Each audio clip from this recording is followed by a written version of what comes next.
So, members, welcome back again. So, our next session is a powerful one. It's called Trailblazers, Women Redefining Leadership in GCCs. It's a panel discussion that shines light on the journeys, challenges, and victories of women leading the charge in the global capability center space. This session is not just about diversity, it's about impact, influence, and inspiring the next generation of leaders. It is now my privilege to invite and welcome the following distinguished panelists to the dais. I request CA Sri Raksha KN, the Managing Committee Member, Bangalore branch of SIRC of ICI, to escort all the distinguished speakers. Firstly, Sri Devi Hegde, the Managing Director and Board Member, India GCC Head, Wavent. CA Kavita Ramesh, CFO, ANZ, Bengaluru Service Center. CA Meera Menon, Associate Vice President and Unit Finance Controller, Infosys. Please give them a round of applause. I request Sri Raksha to also felicitate the distinguished speakers by giving them a book and a plant representing knowledge and sustainability. We have Ms. Sridevi Hegde. Sridevi Hegde is Managing Director and Board Member at Wavent India with 23 plus years of experience across BFSI, IT and consulting. A versatile global leader, she has held strategic roles including COO, CAO and Chief of Staffs, driving business transformation, GCC setup and scale operational excellence. She specializes in building and integrating GCCs, notably establishing a US FinTech India GCC in just 90 days. Now a 250 plus member unit operating 15 plus functions. Passionate about DEI, CSR, mentoring and leadership development, she is committed to shaping future leaders and enabling impactful organizational growth.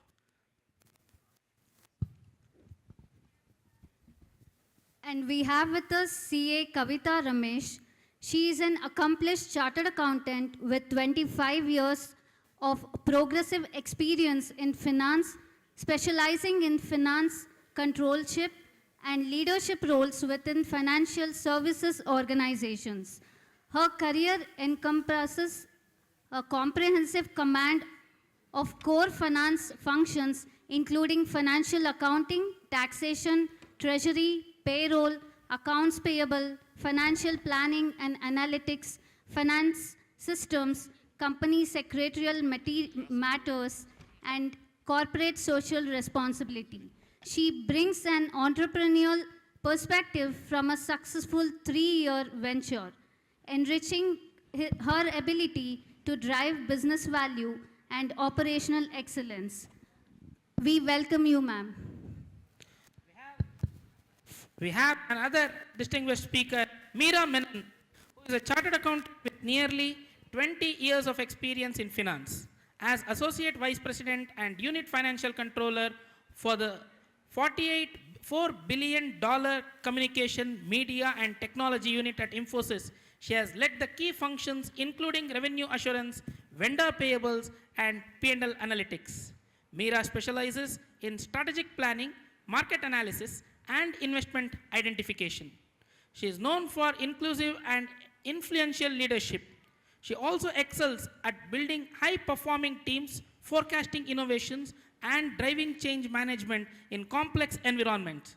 Meera is also a member of Bangalore DC Executive Council, where she has led the initiative to collaborate with colleges and schools, identifying innovative technology talent at the grassroots level and providing platform to foster new ideas. Thank you, ma'am. We also have our moderator for this session, CA Sri Raksha KN. She is a highly accomplished chartered accountant, gold medalist in BCom, state 11th rank hold in Karnataka's second PUC examination and finance professional. With 6 years of diversified experience in financial planning, analysis, and strategic finance, she currently holds the position of finance lead at Rolls-Royce India Private Limited, where she has contributed for the past 3 years. Prior to this, she served as assistant manager for 4 years in a key financial planning and analysis role at Bosch Limited.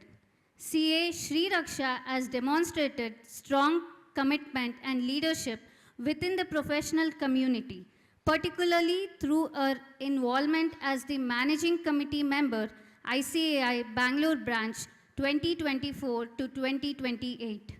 We welcome you, Sri Raksha.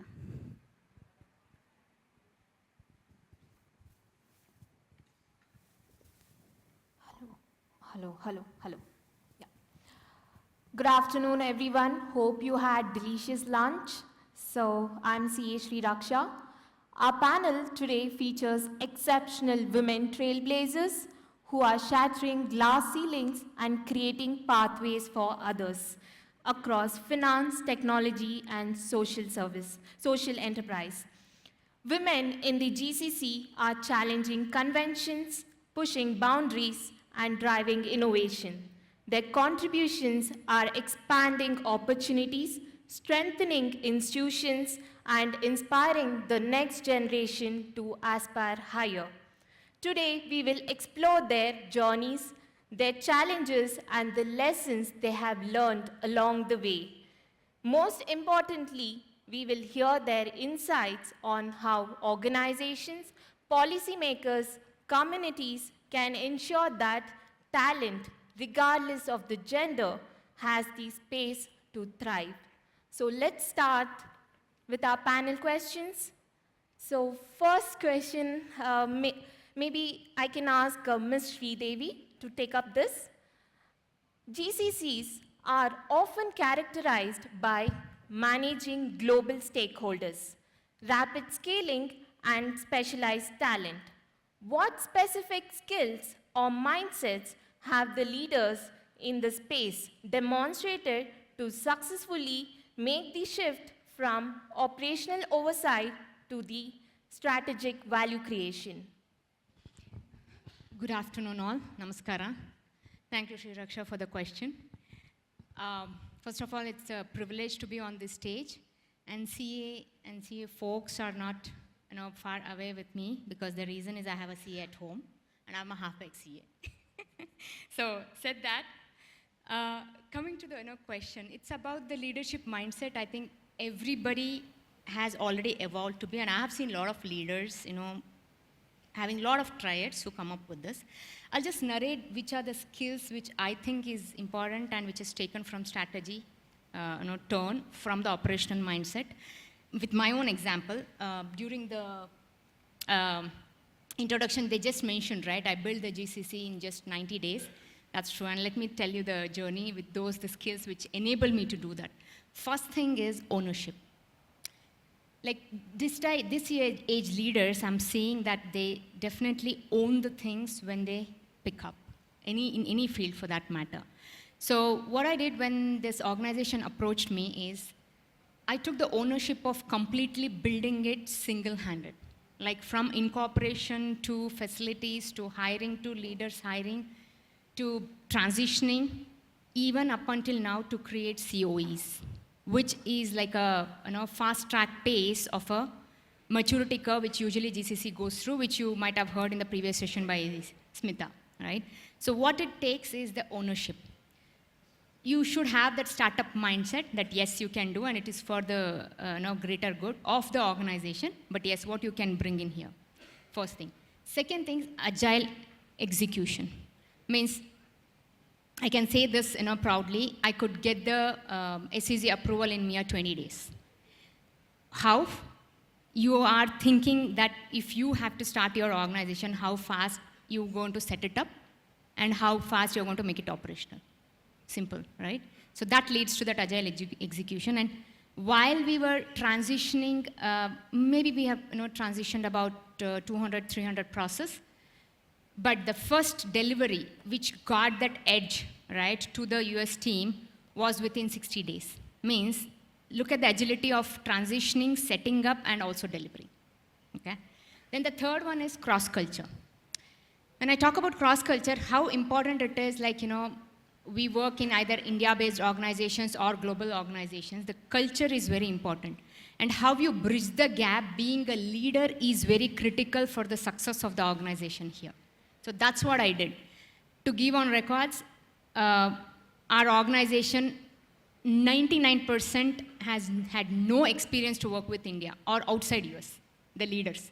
So I used to feel like maybe a principal or a lecturer to go and keep consulting them every day. This is how is the culture, this is how is India, talent work, and this is how you need to even attract, to the extent how to write the CVs, right, for the roles, which was done.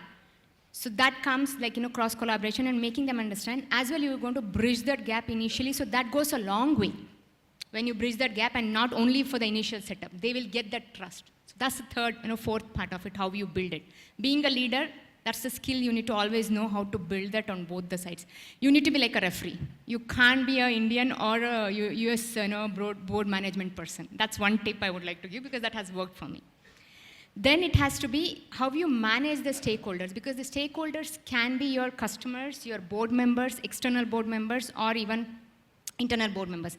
This organization was a PE funded, so obviously you need to have that stakeholder management, how you get value, because the way you show the value, it could be the customer impact or to the, what does PE firm expect?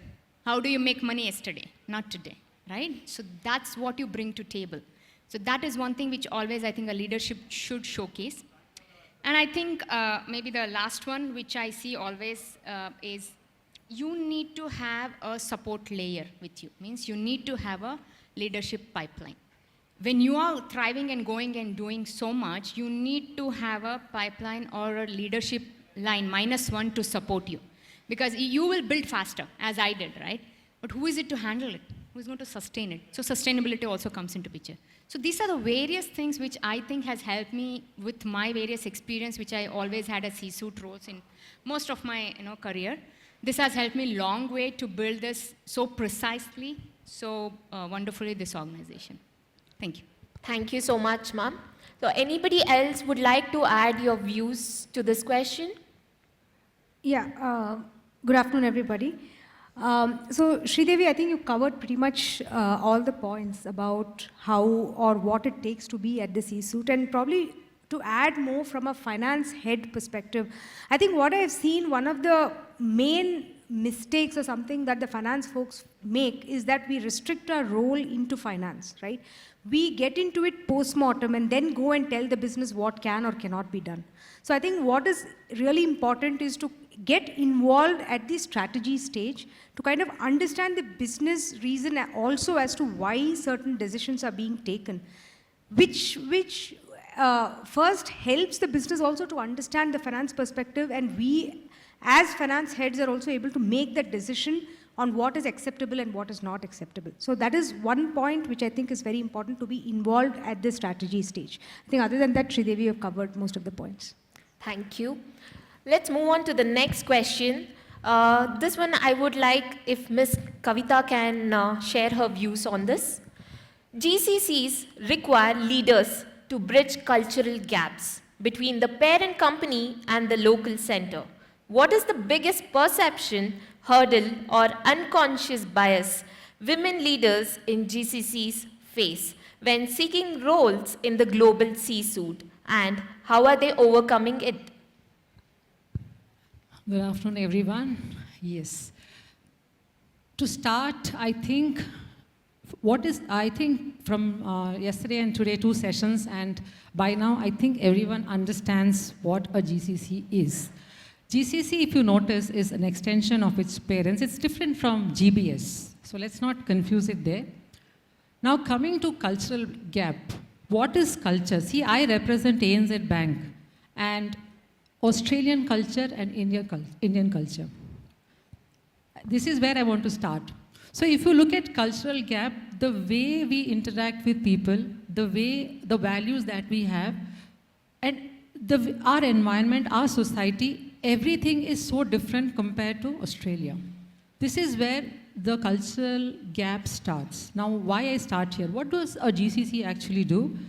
It actually performs a function which your parent is front-ending in a country where they service, and we take over from there. So as a banking, all of you understand home loans, for example. The home loan is for, say, Australian market. So the customer is an Australian who has taken a home loan, but the processing happens in Bangalore, okay? Now, look at the cultural gap. A person sitting in Bangalore has never visited a bank branch in Australia. You visit any of our branch, at any point of time, how many people are there, right? There are 50, 100 people, sometimes there's no place to step. But you go to a branch in Australia, there is not a single soul. Look at how home loans get processed here. You have so many people coming to your doorstep selling, everything to you. Everything happens at your doorstep. Imagine that in Australia, not possible. So, the cultural gap bridging starts from there. For a GCC, what's important is first, I think Meera did make a mention, if you don't understand your business, you cannot service. And that is important even to bridge the cultural gap. If I do not understand that market which my parent is servicing, for me to actually deliver value to them is not possible. And you heard Shalini and others talking about delivering value. Without understanding business, there is no way we can actually do anything much. That is the cultural gap which we have to bridge. And any GCC for that matter, I think first and foremost, what we end up doing is to train our staff, rather why staff, even us, because we are not very familiar with the market our parent is servicing. So we need to understand them culturally. Even the terminology that we use, we will give an example. Okay, I don't want to get into the some of the nitty-gritties of banking. Anyway, all are chartered accountants here, so you will understand, okay? Broker channel. In India, the way we look at broker is very different, but you will not believe in Australia, that is a key channel for sourcing business, and the broker gets remunerated throughout the life cycle of the loan, which is very different to, I think, how things work here. And if you look at even the deposit rates that happen there, how it happens here, the fees that are levied, how things, if I do not understand some of these nitty-gritties, for me to actually add value becomes very, very difficult. That is the gap which first we have to bridge. And then comes your leadership C-suite. Because for a leader, if I do not understand, and it's not only for women, it's for everyone, because that's the first gap that I have to bridge. And in our roles, it is global. So if you do not understand the other our counterparts, it's very difficult for us to deliver what matters to them. So I think that is the most important gap which we have to cover. Now when it comes to CFOs, and we are hardcore finance people, just looking at financials is not enough. And now I think the question is more about how we enter the C-suite and the challenges that we have. For women leaders, what happens, it's not for women leaders generally, because we have global roles here. So for example, I will give my own example. I have been working for MNCs for quite some time, and most of you might not know about this Y2K thing, okay? So when we were transitioning from 1999 to 2000, I love finance transformation and I love systems, okay? So I'm most of the time into making changes for all those things, and I had worked very hard on it, but you won't believe, when the testing had to happen, we had to go to Chennai. Maybe my manager was very empathetic, because women are considered the primary caregivers, so I wasn't allowed to go to Chennai to test. This I got to know much later, that, it was I who was supposed to go, but because of this, I did not go. Come 2008, you won't believe, my circumstances had not changed, but I was in a different organization. I'm not blaming the manager here, but the way your onshore counterpart look at it is the talent, the skill that you bring, and the visibility you create, the confidence that you have. That matters. For them, it was like, it's Kavita whom we want and not anybody else. I took my daughter, I went along, 2 weeks we spent. It was not that I worked 8 hours. When we have system changes, etc., it is day and night, because you're testing a lot of things. I worked, so for women, I think the message that I want to give here, or why women, for everyone, it's a choice that we make, the decision that we take, and be responsible and accountable for your own decision. Okay, with that, we can bridge all the gap. And the moment they see women generally are looked upon as executors, very good at execution. You won't believe today also, when we have some critical roles, I take it as a privilege. You know why? Because of our eye for detail, how meticulous we are. We are perfectionists, you know. Because of which some of the most critical things where a bank has a lot of exposure, those projects now are given to women because they know they will execute it with perfection. I really feel very proud of it. So here it's not so much about gender, it is about the recognition that they know and to play on your strength. I think that's what it's all about. Organizations do a lot of things. I think a part of the question is what even organizations do. They have women in leadership and things like that. But I think the message is it's a choice that we make, what we are doing, and be confident. As I said, when I had to go, you just go. Don't look at global, because when you're working for a GCC, when you're an MNC, you need to go to the location where you're servicing. Otherwise, it's very hard for us to work. Anyone wants to add anything? I think you covered. It's more about business acumen and eye for details, because we have data in our hand. So we have access to data. So use it for the better of it. Another tip is maybe get some global sponsorship by your side. That helps, a long way. I think as a woman, we are very good to make connects. So use that skill. Sure, thank you so much. So we'll move on to the next question. Maybe this question, if Ms. Meera can take it up. Beyond traditional metrics like FTE count and cost savings, what 3 new key performance indicators should a GCC adopt to effectively measure and communicate its true strategic value and transformational impact to global C-suite? Sure. Thanks, Sri Raksha. See, I think across, from the time the GCCs have come in, the conversations have more been about cost savings, right? Cost savings and what is the FTE productivity that we've been able to give. And thanks to the technological revolution that is happening today with AI coming in, I know it is the buzzword, I think it's very important to look at this into 2 parts, right? First, what is the type of GCC setup that we're talking about, right? So you have various models of it. One is a full-blown GCC, which kind of acts independently or along with their group. But you also have service providers who set up GCCs which are on bot model, right? The build, operate, transform and transfer model. You have BOA model, build, operate, acquire model. You have joint ventures which are being done with the GCCs and the service providers. So I think the real metric is about what is the kind of relationship that you're having with the entity that is being set up. So if you're on a bot model, right, it is not just about doing a FTE reduction and cost model, cost reduction. What is the transformation that you're bringing in, right? What are the technology introductions that you're bringing in? See, there is only that much of cost reduction that you can do. You are always going to have your fixed cost, and as much as you talk about 3%, 5%, bring in revolutionary technology, you can go up to 50% and all of that, right? That's like a theoretical number that we're talking about.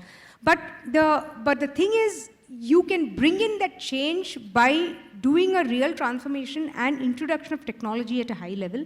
So I think the demand for key tech talent is very high now, right? Where you're able to, and also establish how ahead you are with respect to shaping your own strategy on the delivery model. So the first point is definitely on the tech transformation that you're able to do. And the second thing that I think it is required is, how are you able to do a shift left strategy, right? Today we are all talking about, again, you keep looking at the cost, there is only that much, but if you're going to move to the right side of the PNL, right? If you're able to actually bring in innovation and aspects which will actually impact or help growth of the group company itself, which is actually impacting from the growth side, then the level at which that you can go is exponential, right? Because there is no limit to how much revenue growth that each of you can bring, right? As a GCC, you bring in technology, bring in innovation, which is just not talking about an FTE reduction, but more about how you're able to strategize along with a group company and actually help them grow, right? That adds value to what you're bringing in as well, right? Otherwise, you're going to continue to be seen as a cost center. But I think it's very important to move to a value center who's providing cutting edge technology, bringing in the best from a transformation perspective, and actually making an impact on the growth side of the business, right? That is where you actually establish yourself. So those were the three things that I thought. Anybody would like to add few more perspectives? I think it's purely about, again, whatever she said, completely agree. It's about what you exactly measure and showcase back. That's continuously keep showcasing. How much AI POCs is converted and giving the benefit to the end customer first. You can easily measure. What is the ROI? I know you all are CS, so ROI is very close to you as a metric. Right, Kavita? So what is the ROI of whatever she just mentioned, right? Innovation. Literally, if these are the 3 innovation projects, these automation projects, what is the ROI in dollars, euros, whatever? Showcase it. Because unless you showcase it, put it on the paper, it will not open the eyes of the folks who need to, right? Board members I'm talking about. Then, what is it like many organizations, PlanView, we spoke, right, in the afternoon. They have customers here also. So what is the customer satisfaction metrics you're hitting? What is the CSAT? What is that you're hitting, either globally or here? Through the functions you're end-to-end owning. So these are the metrics, much more. I can talk about like the whole list of it. But these are the metrics you literally need to measure it and how precisely you can do. But when I say precise, because that's the word it comes to my mind when I talk about CAs. So that's what you need to get it to and showcase, keep showcasing. That showcasing part is what the leadership team and the team here, the CFOs need to do. If I can just add Yes. one more thing. I think productivity, is something which is sitting in everyone's dashboard currently. It's the most important thing for a GCC, and I think Shalini also earlier said about adding value. I think without that, it's very hard for a GCC to thrive because they're set up with a purpose. And because of the talent that is available in India, and that is which everyone has to tap, and I think more CAs have to tap that. Thank you. So let's move on to the next question. Maybe Ms. Sridevi can take up this.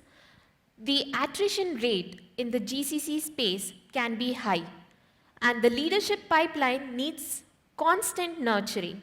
What is one innovative strategy GCCs are adopting to ensure they have a robust pipeline of talent ready to step into senior director or VP roles? See, it's not specifically only to GCC the attrition is. It's across the globe, across the industry, across the sector. So only way is that you connect the resources to the purpose of the organization.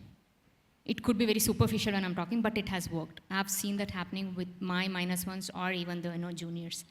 So how important is it to upskill and reskill digitally? It's equally important that they also get that strategic mindset. So both you need to balance. Then only you can really curtail this, whatever so-called attrition. And I'm seeing that, okay, I did just a survey, I think last month, our GCC friends, we have, as usual, famous WhatsApp group. I asked them, it's very surprisingly, the IT attrition is lesser than compared to other skills when I say that. Because there's so many, you agree, right? Yeah, because there's so many opportunities they are going on and figuring out. Because as Smita mentioned, they are doing every 1 in 12 days, GCC. So obviously you have enough, opportunities to go and look for. So what I'm trying to say is that you need to ensure that first connect them to the purpose, or what is it that end product which the organization is looking for, and how do you contribute through your role. It could be a simple example. I'll give you an example. We hired a market research analyst in our organization, just out of college. She came 1 week, 2 weeks, she was sitting. She's the only person, because mid-market organization, you'll not have big team of 20 people, 30 people for one particular skill. You'll have 1 or 2 people. So I told her, okay, what are you up to and what is he doing? Yeah, they have asked me to look at this, they have asked me to look at that. Then I asked her, did you ask them, why did they ask you to look at this? Why did they ask you to do this report? Did you ask them back? So she started doing that, and then after 1 week she came, ma'am, they are doing this market analysis for B2C, for credit card, and this particular segment, subprime. So then where do you need to look up, and how do you need to present? And they have asked me to build this dashboard. So don't stop at building that dashboard, give your inputs back. So she was connected to the purpose of what it needs to be done. So that's one thing. And how can we do in our organization, and normally we do in many organizations, bigger or smaller, is one is leadership academies. Because as I said in my first answer or response, that you need to build your -1. You need to have somebody to carry your baggages. Very simple, full stop. So for that, you need to ensure to run or take the team members along with you. So I'm proud, and I'm very happy that if I go to any other new organization, I have enough people to follow me. So that's one thing I have built, so which is important when in your careers to build that, right? Because you'll have a confident team and people of like-minded to follow you and work. That's very critical. Then as, how do you nurture them, right? Which you asked is shadow programs. And shadow programs can be with you being shadows, or maybe the CFO can shadow another person. And the third one could be cross-function. Now we are seeing, because of attrition, we are seeing many of them, we are offering cross-functional roles also. Yes, may not be specifically related to tax or CA, core finance function, but definitely, right? When it comes to analysts or marketing or many other things, we are able to. So that's one of the way. Means, look at that you're adding them and telling them that you can increase your portfolio through this also. That helps you to curtail the attrition, right? Then obviously, the second months, it can be from globally or from here. The short-term assignments, it's very important, and that's like a perk. Anybody would want to. I don't want to go, but maybe for the team members, it will be very happy to go for 6 months, 4 months, or they coming in here, because that absorbs the translations or do the translation between the cultures. So these are the certain things we can do definitely many, and upskilling, as I said, AI is not just for fluency. We need to literally get into depth, especially all even CAs also. So many things. That's one of the way, as I said, connecting to the purpose, showing the way, showing what's in it for them, and how they can leverage or even create. Because when you create leaders, you need to ensure that they also create leaders. Means they also need to do that second line. I'm not talking only about the first line. Then only it continues.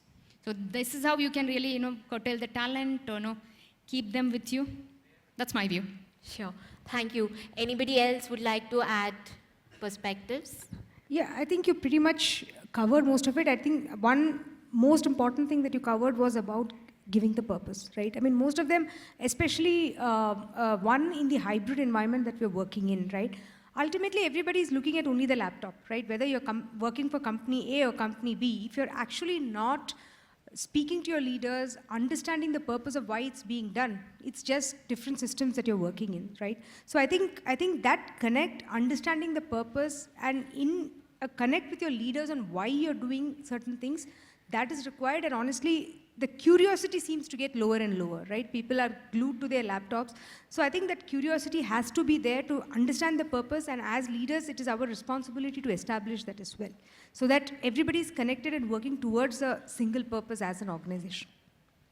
I think the pipeline bit I want to actually talk about, because what happens is, especially when it comes to women talent, after a certain stage, we notice that that there's a dwindle, Up to a certain stage, women are really great performers. They reach up to a stage, then I think they're overwhelmed with work. But I think the way Meera rightly said, currently with hybrid, etc., we shouldn't see that pipeline dwindling, especially with women leader, because they prioritize other things. I'm not saying that's the right thing, but if they can blend it along with their career aspirations, that really helps maintain that pipeline. Because otherwise, for us to, organization do this women in leadership and things like that, but it's very hard to have women in that pipeline who really make it. Because if you get past that one particular stage, then we have them.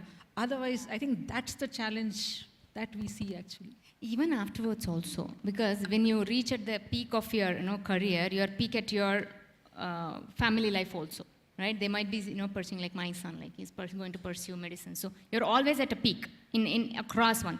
But how much we can sustain or how much we can be agile, others can't be. I can say this. Sure. Thank you. So let's move on to the next question. Maybe Ms. Meera can take up this. GCCs often operate across multiple time zones, leading to an always-on culture. How are women leaders practically implementing and sustaining truly flexible or hybrid work models that prevent burnout and prioritize employee well-being while still meeting global deliverable deadlines?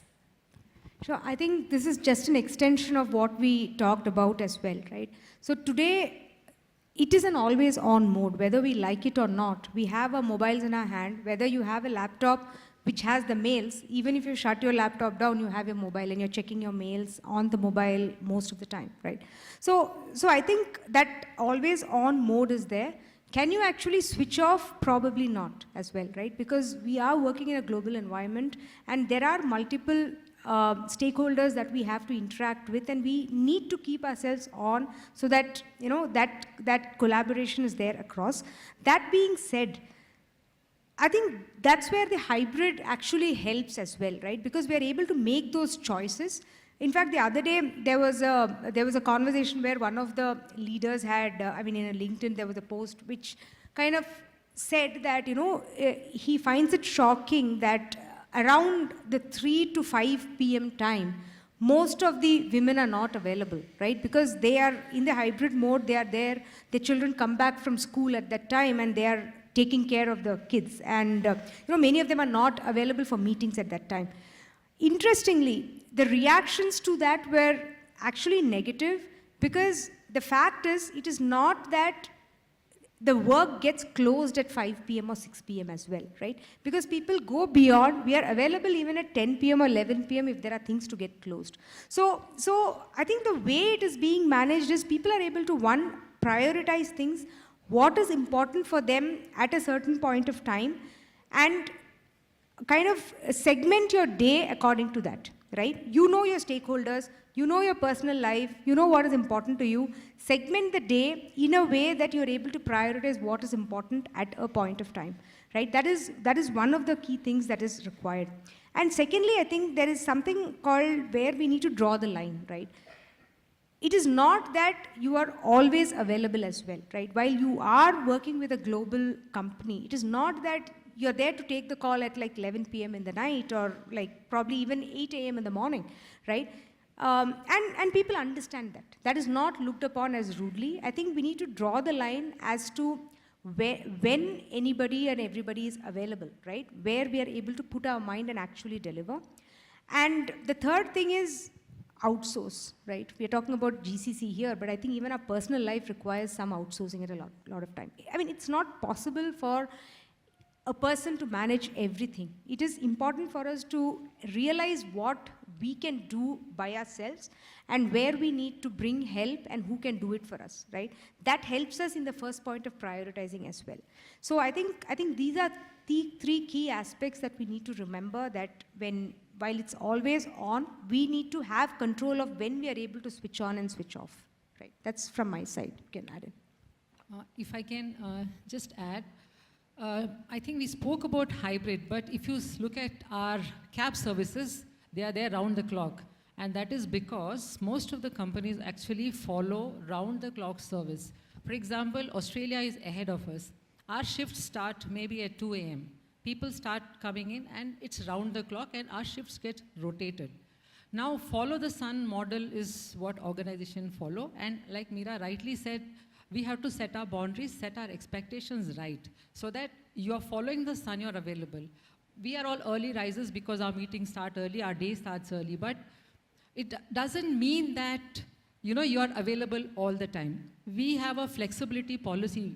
Organization come up with innovative things. And when I say flexibility policy, or to add on to what Meera said, we have people who have set timing. Like I will work from 10 to probably 2, and then I'm not available between say 2 to 5 or something like that, and then you start again say till 10. So there's a flexibility work. In ANZ, for example, we had this policy even before COVID. So it didn't matter to us so much when COVID struck, because in Australia, for example, it's a very, very common work culture where they have shared work job. It'll be like Meera and me sharing a work. Like she does 2 days a week, I do 2 days, and we are single FT, it's like that. It's a very different model, but companies come up with such model because for them it's not about women, okay? It's also men, because I'm little sorry to say this, but the culturally it's little different. In Australia, we have seen the way men take up responsibility is very different to how probably it's taken in India. Uh, it's my view, but that is what I've seen. And so they also do a job share. Job share is very, very common there, and that works. Some of those things probably we have to embed, and we have to look at it as BAU, business as usual, but sometimes we have our own perceptions. Those things have to change, I think. Yeah, it's a perception, right? Like, it was in your question only, always on. You don't need to be. And it's in the answer in your question only. It's about the delivery and end product, what the business needs. That's it. How you do, it's our business. Very simple. And what flexibility you create as a leader and how you showcase is very critical. Full stop. And that's how you will get the confidence of people also. Where you work from, but what you deliver is very important. Yeah. And what get you value is very important. Very simple. Thank you. So let's move on to next question. Maybe Ms. Kavita can comment on this. Considering the rise of geopolitical risk and the push for localization, how should a GCC re-architect its operating model to ensure resilience and business continuity while still delivering cost efficiency and specialized talent at scale? Yes, again, back to ANZ, because this risk is largely for the organization, because they are the ones who have actually partnered with the center in India. And the most important thing for any parent when they're starting extension of themselves is to diversify. So for example, even us, we have a hub in India, we have hub in Manila, we also had in Chengdu, we have in Pacific. So now if you look at the way companies are looking, actually Smita isn't here, but she knows that when ANSR actually brings a lot of GCCs here, they clearly call this out that we need to diversify. Again, you can't have all your eggs in the same basket, right? So you have to ensure that you set up your GCCs at different location. And different location bring different talent. In our case, for example, we would say Manila, for example, it's for voice. Bank is all about customer complaint, customer service, and things like that. So from that perspective, they provide the voice, for example. And if you also look at the geography, it's 2.5 hours gap between India and Manila and Australia and Manila. So it works even for the parent to look how you can support your customer round the clock. For them, if you look at New Zealand, for example, which is one of our primary market, New Zealand is much ahead, but then we have a team here in Bangalore. So when the New Zealand bank branch closes, see, customers not sleeping, right? The customer is still awake. You will still have some issue with your credit card or some issue, but then if your GCC here is working at a time when the customer needs you, there the person would have gone home by 5 p.m., but here our people would have started working. So extended window you get. Now, coming to geopolitical and localization, this helps the parent. I think the recent, the tariff fights, with some of the countries not having great relations, and if our leaders are not able to negotiate well, then you get targeted. And taxes are everywhere. So to avoid those kind of scenarios, it is important, and that really helps the organization. Now, so this is all about not putting all eggs in the same basket. This is one of the point. Another important thing we also have to understand is the regulatory aspect that come into play. India is no less. All of you know that we have this great audit trail and backup with servers in India. Every country has their rules and regulations, right? So, and especially when I look at banking, it is highly regulated. Because of that, they also have to ensure that the customer data is well protected, and the way we document all the transaction and the governance that we have. We service many other countries other than Australia and New Zealand. Australia and New Zealand is retail, but other international, we have institutional customer. Singapore is very strict. So all this come into play, and when these things play up, I think as a GCC, what we have to look at is how we can have adequate talent or our documentation. For example, APRA is the regulator for Australian banks, which govern how they outsource activity, what they do. Even for, when Meera said about partners, we partner with Infosys. What is not core to ANZ is we have strategic partners with whom we work. But there again, the regulators play a role. So these are the kind of things that the GCCs have to think about, and it's not easy. And what's more important for us is to ensure that we are able to they are able to foresee what can happen. So when you diversify, these things get minimized. So if there is any of this localization risk, etc., it can be addressed. Because I think over the years, Smita mentioned, I think we have some 1,700 odd GCC. What has happened, people have to understand, the customers are in those countries, the selling is happening in those countries, but everything that is required to finish it and give it as a finished product is happening in India, for example. And just imagine if something happens, the amount of resiliency and the business continuity that we have to build is at another level. So we have a lot of tests and a lot of those things which are already built into our system. It's in our DNA. We have to ensure these are done so that things, our operations run seamlessly. So these are the things, and then of course, it helps you build talent. I think you might want to add, but cross-country talent, we have a cultural program, for example. So what happens is, if you're transitioning some work from Manila to Bangalore, we go to Manila, we train them. Australia, New Zealand, they come here, they train. So there is a lot of this cross-country training that happens. Believe it or not, it opens up a lot of opportunities for our own people, but we learn a lot. Because from our people, there's a limit up to which we understand, but this also helps us cross, cut the cross geography, boundaries. That's what it helps. So it helps retain and build talent. I think you want to add? No, I think you covered most of it, very beautifully. See, very simple. COVID has taught us how the resilience needs to be built. Very simple. And think of the concentration of top 10 world banks, GCCs here. I think 2 more were left. They're also coming now. They'll come in the Q1. So if the entire operation was done and gone, what could have been the situation? So we have already learned the lessons. We have the playbook. We just need to play it out indifferently, maybe with the help of even AI. Thank you. So let's move on to the last question. And maybe I would like to ask all of you to answer this. In a GCC era, undergoing massive social and economic transformation, women leaders often carry the dual responsibility of driving business results while also being cultural pioneers and role models. How do you practically balance the pressure of this dual identity, authentically integrating your personal values and cultural background into your leadership style to inspire and retain the next generation of female talent? I'll pick it up first. So, just addition to the question, it's not dual identity, it is multiple identity. Okay. Agree? Everybody, right? It's multiple identity. So, you have to balance all the identities, and it's just not only in the organization, just being a functional leader or a GCC leader or something else, but at home also you have multiple identities, and even in outside branding also you have multiple identities which you need to maintain. So, speaking all those things, you still need to have and be yourself authentic. That's it. That's first thing I need to.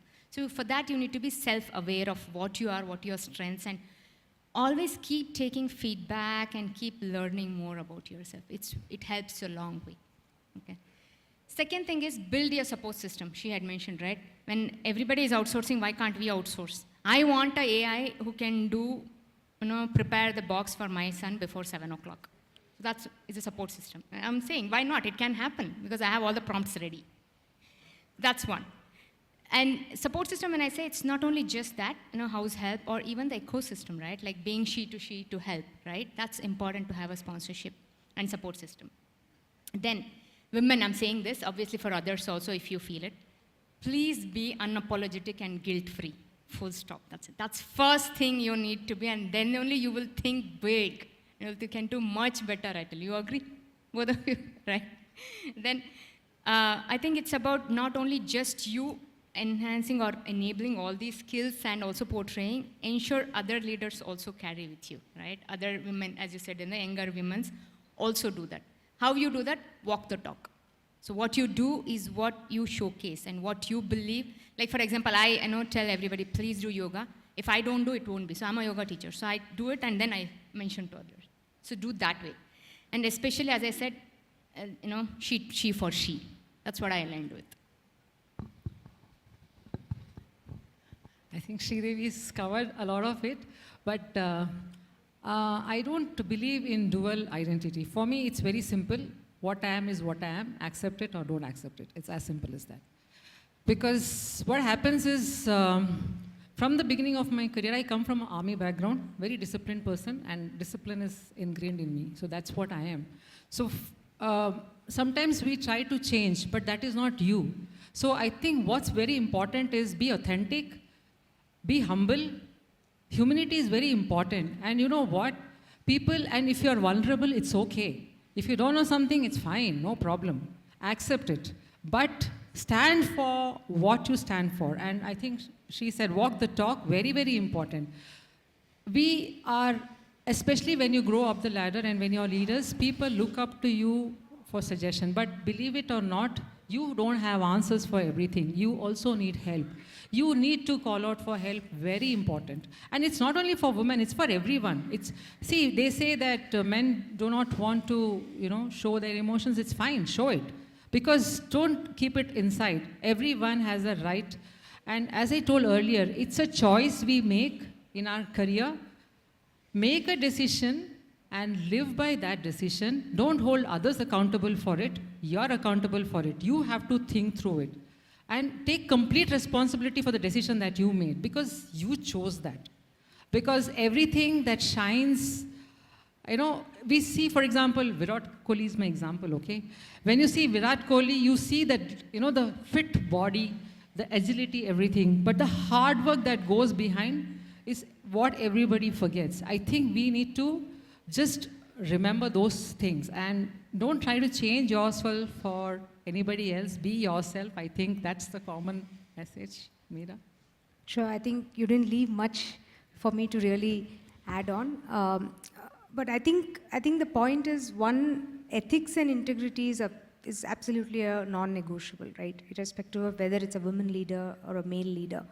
Probably the only thing what I will add is, I think we need to be open about our problems as well, right? It is not about getting emotional. What we ultimately we see is it's all humans that we are talking to, right? And everybody have similar problems, and it is not just one person or one woman having a problem. And even if it is the male colleagues, right? I have mostly found that I have got the solutions once I've talked about it, right? And all. Yeah, I think all except one of my manager or leaders have all been men, right? And they have been empathetic to listen to those problems as well, right? So I think we have to be open about it, accept that it is there everywhere. It is not unique to one person or a problem. Problem may be different, but ultimately everybody have their own situations that they're dealing with. So I think we should just open up and then find a solution to how to deal with it. Yeah, that's about it. Thank you so much. So now we are open to questions from audience. If you would like to, We'll give chance for others. we'll take up some couple of questions.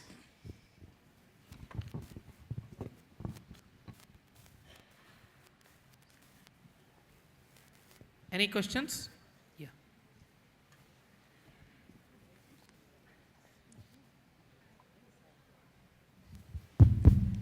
Hello.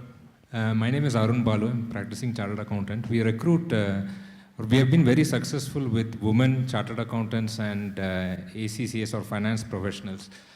But we find it hard to retain or attract women finance professionals.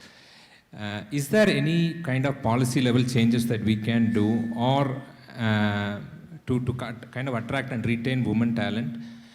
And how is the kind of journey to get to a leadership position for a woman? As a policy level change, can we do anything? another question also is, do we think that, or can the thing that if we put a policy separately for women, will it be treated negatively? Thank you. I think I just want I would answer your second question first, because the recent menstrual policy that came up, and then instantly there was a stay, there were negative reaction to it. So I don't think policy solves any problem, but I think one of the points Sridevi made earlier about purpose, connection, when she spoke about attrition. Today, the challenge that we have is success is measured in a very different way, and people have to be empathetic. First and foremost, we have to understand what is causing this. I gave an example in ANZ, what we have learned, flexibility, etc. There has to be an honest effort to be made to understand what is causing. Meera mentioned about flexibility. Today, there are a lot of things, but if still people are not in the organization, then the challenge is with the organization, because something around is not working out for the person. That is something, we have something like exit interviews. Most of the MNCs have it, I think. So when you have your people exiting, I think you need to have an exit interview to ask people as to what is, and that should be very genuine, because if it is not genuine, then it doesn't serve the purpose. I think that's very important for that organization to understand why is it, and then comes pipeline. See, once a person sticks to an organization, I think I have spent quite a long time. We all have spent quite a long time in our organization. We love our organization for what they stand for what they empower us. They allow us freedom of speech. They allow us to thrive. We are stressed, but we love to work. Why? So I think that an organization has to make an effort, and somewhere everyone has a role to play. It's correct that, policies are made, and sometimes why it doesn't work, because how it is implemented or how organization inherited is what makes the difference. Maybe one of the lever I'll tell you, for hiring, it needs to be unconscious, biased or biased, whatever it is that you call it as. We see that, why you will not, I'll give you an example of one of the organization, I won't mention anything, and the Scrum Master came up to and told me, Shri, I wouldn't want to pick up a lady because this is going to go a long time, this project, and I might not know when she will take leave. I said, if I had thought this when I was hiring you, what would have happened? I asked him that question. Then he said, no, why? Because I don't know. Maybe when you will need help, when you want to go out, or when you want to help your parents or your wife. So he paused. He paused and he asked me, no, but that she will go. Then you need to give that support. You need to understand, as she said, right, why you need to understand at what stage. So there is various policies. Ministerial policy, I agree. That's why I said, we are at high, stage of our career, high stage of our health, and also our life. Everything is at high point, if you look at after 40, if I'm correct, right? So it's about the people sitting here, the other gender, also how they resonate. So that's the mind shift we need to do, and we need to do from home. What I believe. Yeah, just to add one thing on your specific to the policy that you're talking about. See, in fact, India is one of the most women-friendly policies that we actually have. We have a 6-month maternity leave policy, right? We are talking about a menstrual leave policy. Now, many countries do not have that much of leave. Now, but it comes back to, again, what she was saying on how those are being implemented, right? Unfortunate, but true. In smaller companies, because of the maternity leave, the hiring of women is lower, especially women who are recently married or of a younger age. The hiring of them is lower in smaller companies because they can't take a cost for 6 months without a person being there, right? So the policies are there, but how are they being implemented? I think that is something that the company themselves need to work out on. If you're going to bypass the law, then nobody is going to really help it, right? If there's a genuine interest to increase the women force in the company because of the value that they're adding, I think it's important about how the existing policies are being executed towards that mean. So I don't think a women-centric policy is required.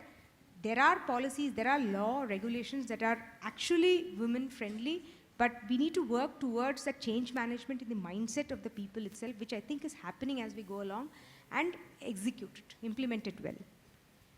Thank you so much. Last question we'll be taking up. My question is to Sri Devi. If you were to put on your GCC head or site leader head hat and share with us, what are the expectations that you have from your finance leader, who in most likely would be a chartered accountant? And on a lighter note, is yoga practitioner being one of that expectation there? Yes, for the second question, because that works keeps you balanced, right? With the stress about it. I'll tell you, with our own GCC, because it's not as big as Kavita's, right? It's pretty small, but the expectation, see the amount of maturity we have gone, which they might have taken because it's of the pure share size. 20 years, we have done it in 2 years. So think how much the finance head should walk along with me to do that. I still remember my finance head was overwhelmed, literally on maybe the second month only, when I told, tomorrow I'm submitting the SEC papers, is it ready? And this is the details, these are the details. Ma'am, what do you mean by that? I said, okay. And then I sat with him and we went through that together. So what I did, I slightly changed my leadership style. I started working along with him and I told him, okay, these we will come in first month, second month and third month. Let's be ready. Now only, and I'm giving you heads up. Okay. Expectation is that, my finance head should come once in a month for one signature to me. That's it. And everything has to be done from budgeting. And I should see and he should compete with me to more do cost optimization, because that's one of the metrics. I can't help it to do that. But as well, be more, I think, AI friendly. That's I'm my glad answer. you don't have a margin KPA. Take care of the margins. Yeah. I actually want to add one more thing here. You have to see, for finance leaders, I have one thing to say. Please remember, a CFO is no longer just a financial controller. Okay, we have to understand business. We have to work with the business. As much I need to understand SEZ regulations to my labor reforms that are happening, I have to understand my business so that I can partner with them to ensure that we are able to meet our targets. We have stretch targets. There is always pressure on productivity. But we have to balance that. And it's, as a CA, the way we are trained, what I notice is we are churned out to become number crunchers. But you know what? We have to blend it as people who can communicate, who can market, who can present. There's a lot of those soft skills which you have to build. Otherwise, our CA profession has to thrive. And why we have only the big fours? We want a lot of our fours, to come up. That I agree completely. Yes. And another important point, which I mentioned, AI fluency. I have made friendship with CFO. Why? Because I need that budget for my automation. And who gets and sponsored or goes and influence is my finance head. So that's the way I wrote it. Thank you.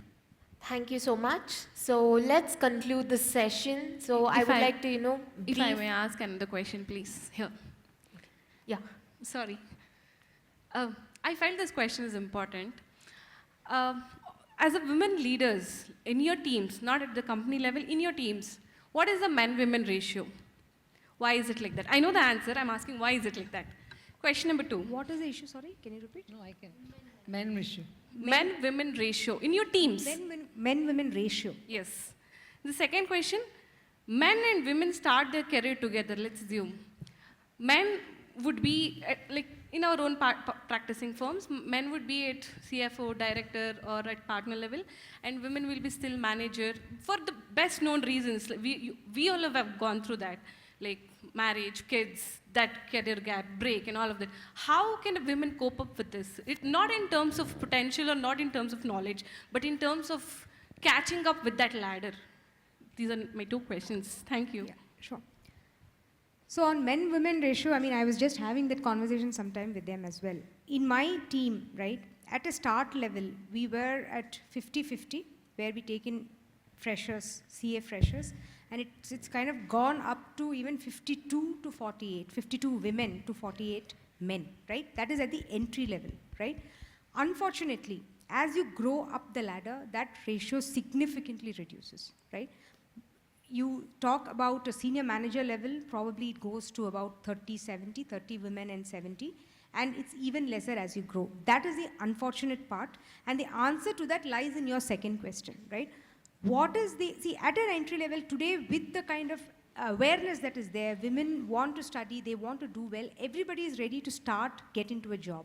But after that, life takes over, right? They get married, and then the family responsibilities come in. I think that is where it goes back to what we said as well. One, I think you should have that focus, right? See, nobody else is going to do it for you, right?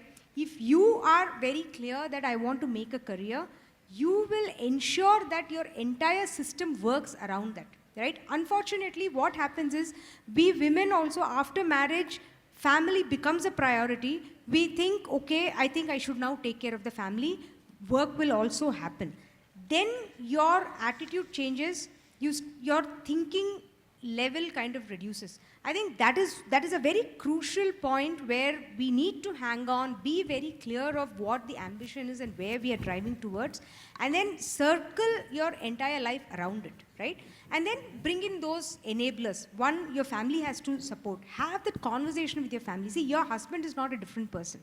He has a job, similar responsibility you also have towards your organization. So between the family, we need to be open about the problems that we are facing and work towards a joint solution, right? That is very important, and again goes back to the outsourcing that I said. You can't cook 3 meals a day when you have a job to manage, right? So bring in a house help, bring in machines, dishwashers, robots, everything is available. Today we have machines and means to help us. So use all those means, prioritize what you want to do and where you want to focus your energies on, right? I think that is the most important thing. Have your vision clear. Okay, they are at a senior manager, director. If you have skill and you have capability, you can surpass them also. Or maybe, you know, I'm seeing, you know, my own case, like hubby is happily at home doing trips, road trips and all. So I've taken on the full role. So now where is the comparison? It's not about comparison, it's about end of it, what you gain, what you reach to, which stage. And even in my team, if I see, I think my colleagues, they make fun of me. It will be an all-women's team, I think. But I think it also needs support. Let's be honest about it. Women have their own challenge. But I agree with Meera, and that's why from the beginning I've been saying it's a choice that we make.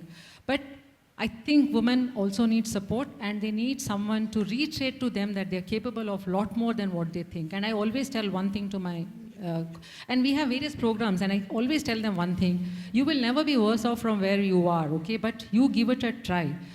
And you would have heard this 100 times. Women are perfectionists. Unless they're 100% sure, they don't jump into things. But it's a choice you make. Blend your family along with your job. They're not two different parts. Whatever work, life, etc. we talk, it's a choice you make. Live by it. Excuses are plenty. We can give 10 reasons. That's why I said earlier also, make your decision. Be responsible for the decision you have made. The choice should be yours and not anyone else's choice. Keep that in your mind and build your own brand. That's it. Yeah, thank you. Thank you so much. I think the answers were very much at individual level, but we together, women, have to do something for other women to really be in the game and progress. Thank you. Yes. Thank you so much. So I would like to conclude this session with few of the key takeaways that we have learned in this panel discussion. So the few skills that are very much required in GCC, as Ms. Sridevi rightly said, that there should be a agile execution, cross-culture and stakeholder management. And as Meera pointed out, that we should start with the strategy stage and then we can achieve. So, and few other KPIs other than the FTE count and the cost savings, it should be on our return on investment, CSAT, customer satisfaction and productivity. And also, we should also focus on the BOT model, build to operate model and the tech transformation. And the innovative strategy that we can adopt to reduce the attrition would be upskilling and reskilling our employees, giving them cross-functional roles and also providing them with shadow programs. So, and one should have career aspirations, you know, to fulfill all these things. And I would like to conclude with a small quote, as Swami Vivekananda rightly said, that every great future begins with faith, strength and fearless action. Thank you so much. Let's for this give them beautiful a big round of applause. As a woman, I can totally resonate to everything that three of you said. My heartfelt thank you. I now request CA Sri Raksha to present a memento to each one of them. It's a token of appreciation from GCC Summit team.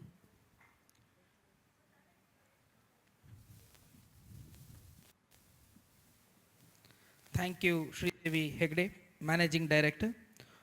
Speaking on multiple identities and maintaining the authenticity.